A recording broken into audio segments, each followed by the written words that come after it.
Last year was a bad time. Everything just went wrong.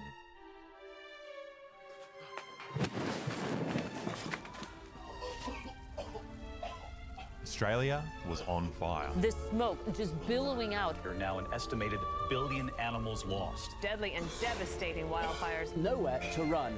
People started coughing all over each other and dying. International public health emergency. Deaths exceeding 4 million now from COVID-19. And the police was scarier than ever. Militarization of city streets. It's complete chaos. But it was a pretty good year for someone. Oh! We got a Charizard! We got our first Charizard of the day! Oh my god! In the middle of all this tragedy, for some reason, Pokemon cards increased in value 500 times, which is faster than COVID was spreading. And everyone was looking for a way to cash in. Remember Pokemon cards from the 90s? Well, they're hot again. We're talking about hundreds of millions of dollars. This kicked off a weird new form of consumerism that the world's never seen before. Another shortage brought on by the pandemic. We're talking about trading cards. Hold a gun on another customer just to get Pokemon cards. But how did this happen? Well, to find out, we've got to go back 30 years, back to the first time Pokemon changed the world economy. In the olden days, budgeting for a family was really easy. $50 for food, $10 for electricity, $15 for 5 bottles of Baileys, and $400 for bail money when Dad beat the kids in a drunken rage, which leaves about $3 for like a yo-yo or some marbles to take the kids' mind off the trauma. But this all changed in 1996 when things got really, really cool. A cute video game and cartoon came out. It's about a 10-year-old wildlife poacher who dreams of being the best cockfighter in the world, and he gets to abuse make-believe creatures that mankind has never abused before.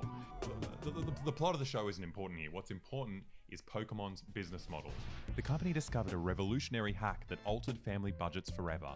They invented merch, or the making extra revenue from children hack. You see, the one thing that'll never change is that kids are really, really dumb. So tell me, why do you like Pokemon? I don't know. You're not sure why you like it, but you do, right? Yeah. They're imbeciles, and that's why there's so many laws around, not letting them do stuff that'll kill them, and not letting you do certain things with them. Yeah, I'm talking to you, Andrew, watching this video, you fucking pedophile. It's illegal. Fucking illegal, mate. Anyway, but the Pokemon company discovered that there's no law against hypnotizing kids and taking their money. So they decided to stick Pokemon on everything. For the first time in history, everything became a branding opportunity. From airplanes. This 747 arrived today from Tokyo. They had Pokemon golf bags, band-aids, earmuffs, seat covers. Even the most disgusting food in the world can be spruced up with a little bit of Pokemon. There's a bowl of fun inside every can of Heinz Pokemon pasta. Pokemon macaroni and cheese! Kellogg's Pokemon cereal. Pokemon Eggo waffles! And this unique form of marketing made it the biggest media franchise ever to exist. If you hadn't known it before, know it now. Pokemon is big. The biggest trend in kids' toy history, it's multi-billion dollars. And suddenly there was no more money for Dad's bail. It all went to cheap bits of random plastic for the kids. And can you blame them? Pokemon hijacked the culture so thoroughly that it developed its own language. Kids became foreigners and parents couldn't understand a word they were saying. Boxer, Kangaskhan, Golem, Kaboom, Meow. You kids aren't from around here, right? The only way to interact with your kids is to buy more Pokemon branded stuff. The company kept making money and the kids just got dumber and dumber. Discovered the balls could suffocate young children. Once you put them up to your mouth and you suck on them, it kind of sticks to your mouth and then you can't get any air and then you pass away. Now, this might not seem that strange now, but at that time, this level of branding had never, ever happened before. Oh, that must be the Pokecar. Everyone was terrified. The psychologists were terrified. In my opinion, parents should not let their kids watch Pokemon, play Pokemon. The Christian preachers were terrified. So Pokemon is a game that teaches children how to enter into the world of witchcraft, how to cast spells. But the bread and butter of Pokemon merchandise were the cards. You've got hundreds of these cards. Yeah, and I've got a lot more at home. The company found out that you can print out millions of identical pictures on a piece of cardboard and sell it to kids, and they'll be convinced that they have to buy all of them. Just hurry up to, get everything as quickly as possible. Now, these cards were absolutely useless. No one played or even knew how to play the supposed card game, and if you claim that you knew, you're a fucking liar or a nerd, which is worse. So yeah, no one in my school played. We just wanted to have all the cards, you know, we were just following orders. The tagline for the show was literally a command to buy everything they could possibly sell you, but some cards were printed less than others in an attempt to make them artificially rare, which very conveniently were the cards for the coolest Pokemon who were advertising all the boss battles in the show. They're all Charizards, which is the #1 Pokemon guy. So statistically speaking, you'd have to buy thousands of Doug Trio cards before you have even a remote chance of seeing a Charizard. And to make things worse, just when you think you've got all 896 Pokemon, the company comes up with exciting new creatures to buy, like this magical chandelier creature. Any mundane household item could be a Pokemon, you know? We might look at this and just see a boring fucking cup, but the geniuses at Pokemon look at it and they see a magical Sinistee. And this is just a keychain, right? Or is it Klefki? And then when you run out of random household items to rip off, you just put a blonde wig on already existing Pokemon and, mate, you just made $1 billion. How good's that? Pokemon actually pulled off the first and most successful merch drop in history. They made $90 billion and taught every other company how to do it. Although, to be fair, companies like this are only able to make insane profits because the people who make their cheap plastic merchandise are paid next to nothing, and the company isn't held responsible for all their plastic crap that ends up polluting the environment. But after 2001, things changed. Pokemon was dying down. Some say it was because they successfully milked every family in the world and they reached their logical limit when they started selling Pokemon penis socks. Others say that the brand struggled to recover after one of the poker planes smashed into the World Trade Center. Either way, our relationship to Pokemon changed when that first generation of consumers became adults, right? So they just started buying adult stuff like wine, haircuts for their dogs, hoodies, 200 versions of the same barbecue, and every kind of pot plant. But for some people, it never changed. A proud subculture of full-grown adult nerds survived. They based their entire personality on following the orders of some marketing company from the 90s. They were still trying to catch them all. But I can't really blame them, you know? Sometimes I take out my old Pokemon cards and I'm mesmerized, you know? The bright colors, the clean, aligned borders, the memories. It's like I beat up that kid and stole his card just this morning.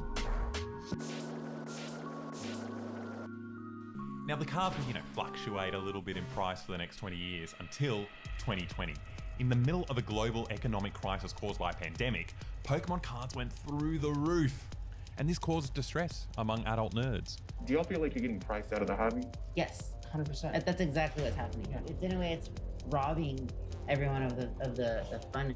But who gives a shit about them? The real question is, how is there so much sudden demand for these pieces of cardboard in the middle of a global crisis? Well, some people actually made a lot of money.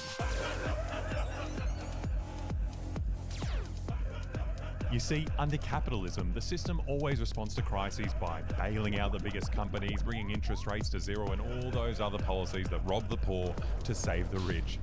All these rich people were suddenly even richer than before, and they were looking for brand new things to invest in. And Pokemon cards became just another stock that they could play with, buy low, sell high, hoping to ride their Pokemon stock portfolio all the way up to the level of Jeff Bezos. If you guys don't know what Pokemon is, you're in need of some serious remedial toy education. On the other hand, while we assume that, non-essential items are the first things to go during a global crisis, actually every time we have a crisis, the opposite thing happens. The entertainment industry always seems to thrive in these periods. The Great Depression was also the golden age of Hollywood, and people who had any money left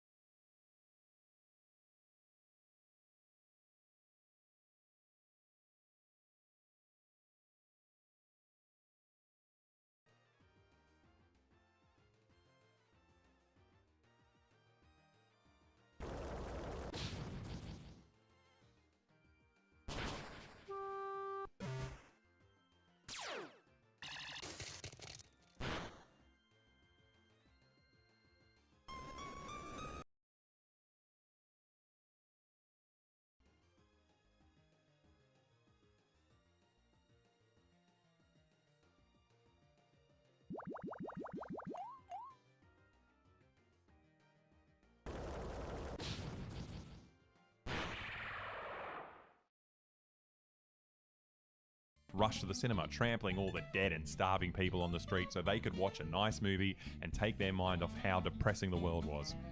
This industry boom happened to Nintendo during the GFC, and it's happening again now when we're hit by another crisis in 2020. People are looking for a way to escape the horrors of the pandemic by reverting to their idiotic childhood, when their entire life revolved around thinking about useless pieces of cardboard. Unless it was coughing. That one was too triggering for 2020. This all came together in one live stream by YouTuber Logan Paul. In October, 12 million people watched in awe as this guy just sat there opening Pokemon cards for 2.5 hours, in the hope that one of them might be worth the big bucks. And this kind of spectacle is only possible on YouTube.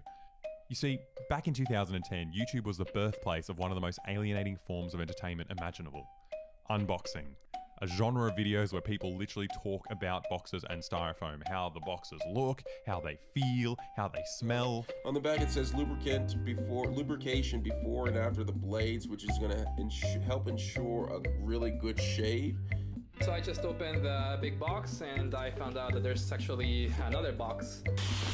Okay, so we have the styrofoam here. Cool, the entire inside of the shipping box was themed for the Xbox Series X. A nice little touch there from Microsoft. There is a QR code for easy reading of instructions, which I really like. And I also want to test something. If I have a little nibble on the side here, yeah, that's Sony's signature bitter cardboard taste. Unboxing videos revealed the extent of this addiction, as we're even entertained by the spectacle of someone else unboxing a new commodity. And this somehow became one of the most popular genres on the internet. And Pokemon cards have found their home in the unboxing genre. Hundreds of channels popped up where millions of people vicariously watched someone opening a packet of Pokemon cards, leaving a trail of plastic in their wake. There's a lot of refuse. Now, Logan Paul is obviously bigger and stronger and hotter than all those other Pokemon nerds, and he did something radically different. People weren't watching him open his own Pokemon cards. These are other people's cards. Oh my God, Kevin Teller, congratulations! We pulled our first edition Charizard. Kevin Teller, I wish I could see this guy's face right now. People would purchase these cards for themselves, and then Logan Paul would step in and film himself enjoying the unboxing experience on their behalf. Now, with this one video, Logan Paul created a form of consumerism that's never existed outside of Pornhub.com. Cucksumerism. The things we watch and consume have a radical effect on us as human beings. Where once upon a time you used to mindlessly purchase products just to enjoy the feeling of owning a new toy. But cucksumerism means that you are now outsourcing your enjoyment of the toy to someone who can enjoy your toy more convincingly and more thoroughly than you ever could. Opening a new commodity has become such a sacred ritual that we prefer having someone else, someone better, perform the act of enjoying a commodity than us enjoying it ourselves. And everyone seems to agree. All his friends are cheering him on as he rips your cards open. It costs you more to have him do it, but you'd give anything to have that Alpha Chad's mark on your precious cards. Any holographic card that gets pulled tonight gets graded to 10 has this little first Ed Logan Paul break on top. Which yeah, damn right he broke that box, and you fucking love it. And this might be what the masters of sacred rituals, the priests, were worried about from the start. Listen, I can't stress this enough. How that everything in life is real. Everything. I assure you, what your children watch, what you watch, affects you radically. I'm scared to say it, but I think those religious weirdos had a point.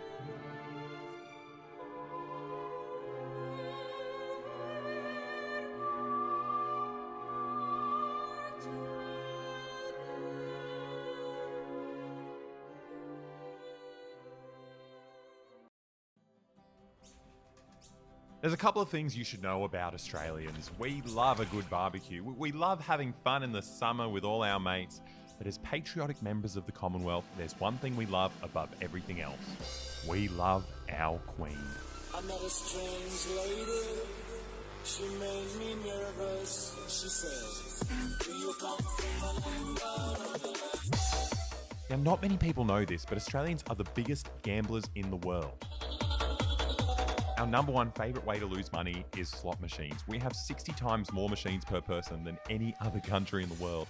We love them so much that we give them cute little names. They're like, instead of calling it a poker machine, we call them pokies. And these cute little pokies hypnotise so many gambling-addicted Australians and drive them to poverty and suicide. And while they make billions of dollars for the gambling bosses, they also have another superpower.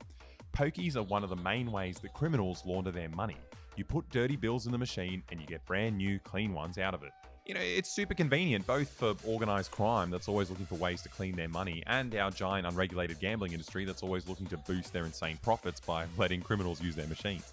Now, the last time a YouTuber pointed this out, they were criminally prosecuted, threatened with prison, and their house was mysteriously firebombed. A fiery message that's hard to miss. This was a deliberate attack. It's the second time the property has been firebombed in a week. Surely this is all coincidental. These clubs don't just willingly let criminals launder their money. So we decided to meet up with Friendly Geordies, the now homeless YouTuber, and test how much money the Aussie casinos will actually let us launder before we get kicked out.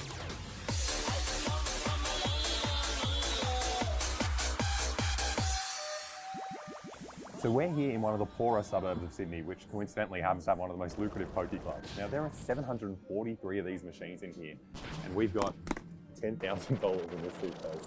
So we're going to try to turn this dirty money into clean money using these machines. But first, we're going to have to find a professional who can teach us how to do it. Now this is Troy Stoles.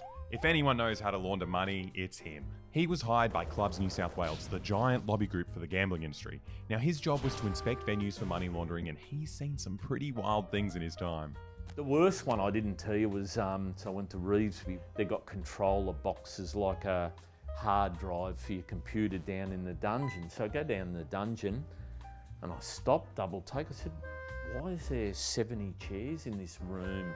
Some are new, some are just been retuned and upholstered, ready to go.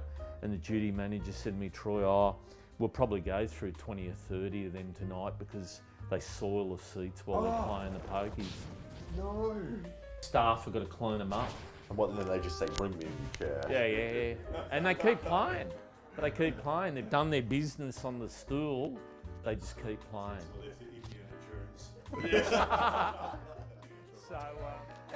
So now, apart from the poo chairs, he also discovered that 95% of clubs were willingly letting money laundering happen. But for some reason, his bosses didn't want to hear about it. I'd been rattling on about it for about 5 years. Various emails with managers were swept under the carpet. Why do you think they don't want to stop the money laundering at all? Look, it's too much money coming into the industry.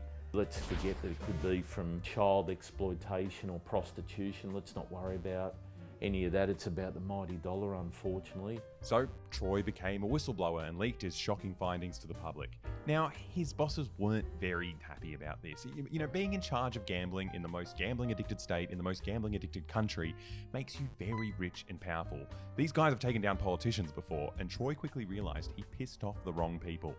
They decided to punish Troy with a never-ending lawsuit. So far, Troy has had to pay $900,000 in legal fees. He sold his house, and during the whole process, he was also diagnosed with terminal cancer, which, you know, also costs a bit of money. Now, along with all this, we've also got the fact that Troy is simultaneously stepping on the toes of organised crime in Australia. How are you not scared? Look, I'm not sure. That's a really good question. I don't mean to talk you out of it now. I'm going now. So what we've got here is a terminal cancer patient being brutally punished by one of the most evil and powerful institutions in the country for daring to do the right thing. Now look, we don't really care about that kind of stuff, but they crossed the line when they went after a YouTuber for the crime of interviewing Troy on his channel. Now, it's personal. So we decided to meet up with Friendly Geordies and Troy to test just how easy it is to launder money on these pokie machines, you know, before they both go to jail. I've got my bag packed ready for jail, so it's all good. Is there actually a possibility of you guys going to jail? Or? Nah, we'll win it. There is a possibility, yeah. We're going to win. Confident. Thanks, gents. Let's go launder some money. Yes. Our first stop is Liverpool Catholic Club. Now, you'd think if you've got a large group of people walking into a club with $15,000 filming themselves committing a crime, it's going to be some kind of high-stakes adventure. But after feeding bills into the machine for 10 minutes, we realised it wasn't much fun at all. Oh, we're going to be here for ages. Can you please launder the money quicker? This is going to be the most boring YouTube video in the world. In my head, I'm like, let's launder money, it's so fun. This is not fun at all. Only because you haven't sold ice earlier. To Yeah, get the that's money. true. We should have done the climb first. It made it an interesting video and then done the boring stuff. Alex stepped in thinking he had a better strategy to speed things up. Oh, that's a fast system. Oh, the technique. Now, eventually he got bored too. Isn't it amazing how quickly you get immune to just chucking in thousands of dollars? You're just like, come on, hurry up, I'm This bored. is a lot of money. Imagine being Mr. Beast and filming his videos. You just... Oh yeah, I put $1 million in a pokey. Troy wanted us to put his membership card in so he could collect loyalty points from all the money we're stuffing into this machine. You know, with enough points, he could get some free stuff. Oh, we could scam the system. Get a free toaster. Yeah, I might get a toaster. Yeah. You're just going to take our money. Yeah. That's a scam. Now, in order to combat money laundering, these machines are limited to $5,000. So we thought we'd let Troy put in the final bill. Oh, yeah, you put this one in. Will you do the honours? Give it a kiss for good luck. It turns out there's no limit, so it's back to work for us. We've been doing this for about half an hour and no one has come to stop us. It's so tiring. So you're just crowding around watching someone just put money in. There's no point. They don't care at all. It became pretty obvious that the staff wasn't going to intervene. The only thing that could stop us now is the machine running out of space. And we did it. The tray for $50 bills was clogged up. No. Apparently, the money launderers usually do a bit of gambling so they can blend in with the gamblers and not blow their cover. So now it was our turn. Well, I'm terrified to press anything because I've never spent that much money on anything. I'm shaking. Yeah, you should be. Oh my God, it's so scary. What if you lose it? No, do 10 cents. What are you doing 1 cent? Come on. Hey, I worked hard for this money. Look at these credits. Is that enough? You can have, no, come on, another one. Oh, what? Stop doing this. You're getting... He's addicted. I'm not. What does that mean? Apparently nothing. Okay, should we take it out? Yeah, this is boring. Yeah, I feel like putting the money in was more fun. Yeah. Take win. No, it should, the card might be upside. Oh, credit 0. What fuck?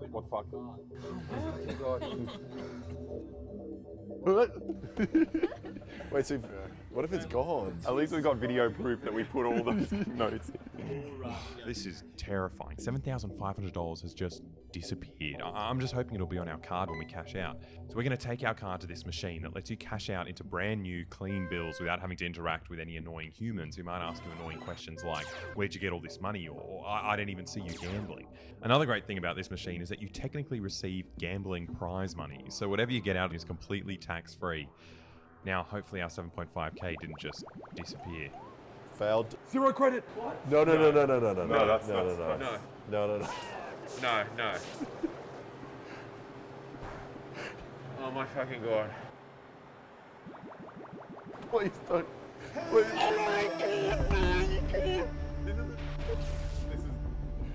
Wait, who's Troy on the phone to? What has he done to us? No, let's go get a person. But what are we going to say? Excuse me, we were trying to prank your club and you pranked us. And we don't like the way that this turned out. I'm freaking out here. Where did our money go? We wanted to ask someone for help, but how do you do that when you're breaking the law? Oh, there's no money on that machine.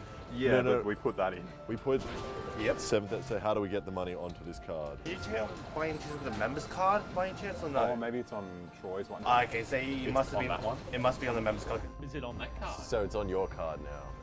So to take it out, we need you at the counter. So if I was to run fast, I got a good day's takings on it. After that quick scare, the process wasn't too hard. The only issue is the maximum you can take out in cash is $5,000 and the rest has to be on a check. And since it was on Troy's card, the check has to be in his name. But we got our money cleaned in the end and we might have lost like $2,500, depending on how much we trust this shifty whistleblower. Troy's made some money off you. Troy's made 2,400 Troy's of plan all along, isn't it? But look at this though. Look at this clean money. So all that money you made making child porn, not true. You're actually a gambler. A gambler. You're This a is professional great. gambler. Tax free as well. It was surprisingly easy to launder $7,500, so we're going to try again, but raise the stakes. Surely if we launder money in these shirts, the staff are going to stop us. I'm here to launder money. And here we go again. These men were just standing here for 20 minutes feeding $100 bills into a machine, and no one stopped them. Guys, you know how many times like staff have walked past and read it? Just like, they don't care. Really? Yeah. But little did the boys know there was a professional laundering compliance officer hot on their trail. Can you? Skills are a bit dusty. I've been off the job for 3 years. Are you going to be able to spot them? Look, I hope so. Oh my goodness. Oh my goodness. Excuse me, you guys look like money launderers to me. How could you tell? I thought it was some. She can't come up to me. It's stressful enough. His voice is so official. It turns out the boys had bigger problems than being pranked by a whistleblower. They had to call an attendant to help them launder money and hope they didn't notice the shirts. I need to collect money, please. I don't know how to. I put my card in, but I. Yeah. I know. Yeah, she was impressed with the amount of money we're laundering. $5,000. So am I. Like she has every right to. Yeah, You're a big spender. Yeah. Eventually, another staff member came to help. And another one. Soon enough, the entire club was here helping these money launderers take an absurd amount of money out of a machine without gambling. You guys want to go to the cashier? Yep. Cool, thank you. Against all odds, they let them through without any question. This unbelievable success was obviously making Alex a bit cocky. She's taking a lot of time with my money. I like how you're impatient about this. Yeah, give me more money. I want more money. Come on, what's scarier, this or North Korea? Probably this. Actually, because you didn't.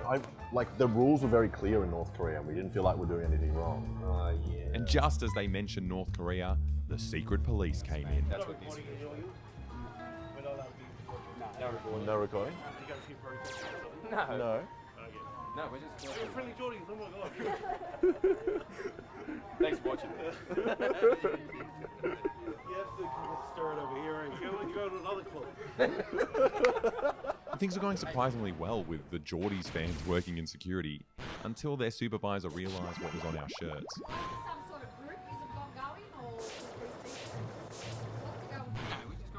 We just found them funny.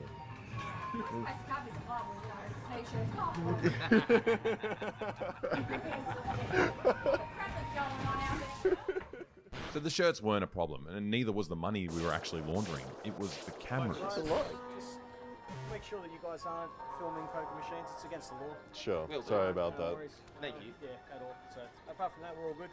We're going to pay you guys out in a second. Cool. Thank you. And just like that, we laundered another $5,000. Shout out to the staff here. God, they were helpful. Yeah. Like, just bent over backwards to make us feel as comfortable as possible. Yeah. I'd have to say 7 people around one poker machine isn't suspicious at all. All with cameras. So if we weren't making a YouTube video, we could potentially launder so much more money. It'll be easier without cameras. Yeah. And without the shirt. But maybe the shirts weren't as obvious as we thought. If we wanted the staff to pay attention to the crimes we were committing, we'd have to look like actual criminals. Where do I even put the cash? There's no pockets. It doesn't even look like We also decided to change venues as we got a tip off from one of the workers that the managers realised Geordies and Troy were filming a prank in their club. So we moved to Bankstown Sports Club. Now, at this point, Troy pulled the classic terminal cancer patient trick where they're too tired and have to go to sleep in the middle of the day. So we're on our own now, whatever. Now, this costume was immediately much dodgier. A couple of civilians spotted me as soon as I got in the elevator. I feel like we're in the middle of something slimy. What makes you say that? What do you think is a completely normal way to dress? Not from around these parts. We're not This is how everyone dresses here.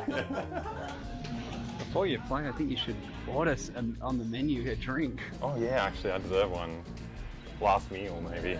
Hopefully, the Vietnamese iced coffee I ordered will calm my nerves. Because not only was this costume much more obvious, but it also didn't have anywhere to hide our money. It's hard not having pockets if you've got to hold a lot of cash in you. But unlike the civilians, the staff didn't care at all. Nothing like freedom. I guess there was nothing suspicious about what I was doing. You've got so much more money in the machine than everyone else. Not suspicious though, no. This is just normal behaviour at the casino. We decided not to waste any time by trying to gamble and fit in because I obviously wasn't fitting in. This place is much easier to launder money in. You didn't even need to put in a card. Well, that was very easy. Got $5,000 in my hand. Well, I need to get a free Vietnamese. So, do I need to order another one through here? Oh, yes. Okay, alright. Thank you. I had a long day. Thanks so much. Would you guys like a drink? Yeah. Yeah, I know I'm meant to be laundering money here, but the amenities and the freebies are just so good. We were getting distracted by how much the staff pampered us. How much easier is this place than Liverpool Catholic Club? And you get free drinks. Yeah. This one's got the money laundering tick of approval. Shout out to Bankstown Sports Club. Money launderer's paradise. It was about time to put down our free drinks and go and finish laundering our money. Stop ordering drinks. I want my money. I feel like everyone ordering drinks doesn't understand how scary it is holding $5,000 of flimsy paper. I want to cash this in because this sucks. Yeah, can I just wet hands, please? It was time to get the cash out, but you can never be too careful, you know? I had to be real sly. I didn't want to get caught. You're bad at sneaking. What? What do you mean I'm bad at sneaking? It's crazy getting all these clean bills without doing any gambling at all. Looks so clean. They weren't suspicious at all. It was honestly getting a bit boring. All I could really do to pass the time was make awkward small talk. Do you reckon this shirt's a bit too small for me? Or do you... Just a little bit. Maybe I should roll the sleeves up. Make it... Look at it. Yeah, that's a good look. Oh, thank you. Yeah, I'm a lucky man. And we did it. We laundered another 5K. All clean. Dude, these are the cleanest bills I've ever seen in my life. I think so. It was really worrying that, you know, not only did I get away with it, but the staff didn't question me at all. And what was even more worrying is how not even the regular people noticed me. Everyone is completely zombified. Like, time and space doesn't exist for them. They have no reaction when I run around them.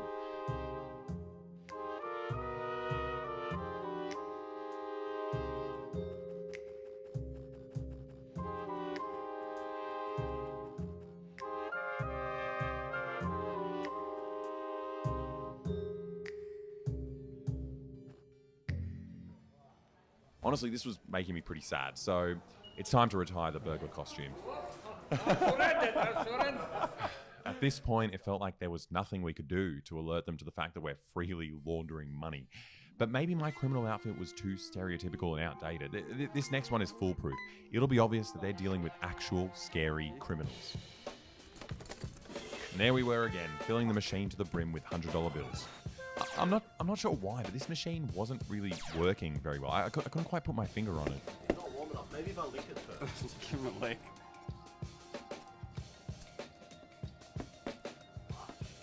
Oh. And unsurprisingly, no one cared about Christo's costume, except maybe this woman. Once again, we managed to launder $5,000 and no one cared at all. Sorry. What? No, I just made some money, you know. Yeah, I know. Every time I win, there's a machine in there. Thank you. Have a good one. That brings us up to $22,500 laundered in a day. That's the equivalent of a kilogram of meth sales or 28 AK-47 sold to ISIS. And it was so easy to do. I don't understand how you're meant to get caught doing this. You'd have to be a bloody idiot. But when someone points out how easy it is to do this, the gambling lobby comes down and completely ruins their life with million-dollar lawsuits. But you can help Troy win this battle. They won't stop punishing him until he's dead, which is probably pretty soon. So you should follow the link in our description and donate to his legal fund, or buy some money laundering shirts for yourself from Friendly Geordies, and the proceeds will also go directly to Troy's legal fund. Together we can make sure that his last good deed will be to teach a lesson to one of the most powerful and evil institutions in the country.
Executive Chef Jackson Yu has been preparing traditional Edo-style sushi for nearly 20 years.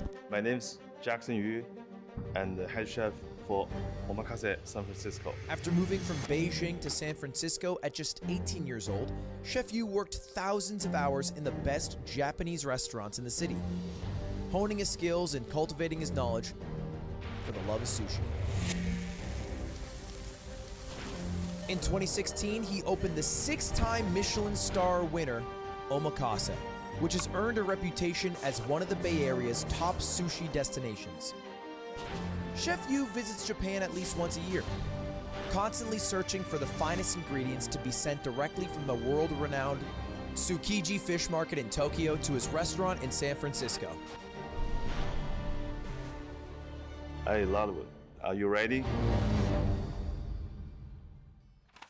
Welcome to Ludwig versus everybody. This is a bit of an experiment, okay? This is a live stream product. The goal of this live stream is to challenge somebody in like a certain thing. And today, if you haven't figured it out, it's sushi chefing. I don't know if I'm allowed to grab that. And who am I gonna be going up against? None other than Connor, dog voice actor man. It's not pre-recorded. Connor, tell him it's not pre-recorded. It's not pre-recorded. This is live. It's time to See? Nothing. Ow. No, not again. You're not a good cook. No, I'm a great cook. You're Welsh, bro.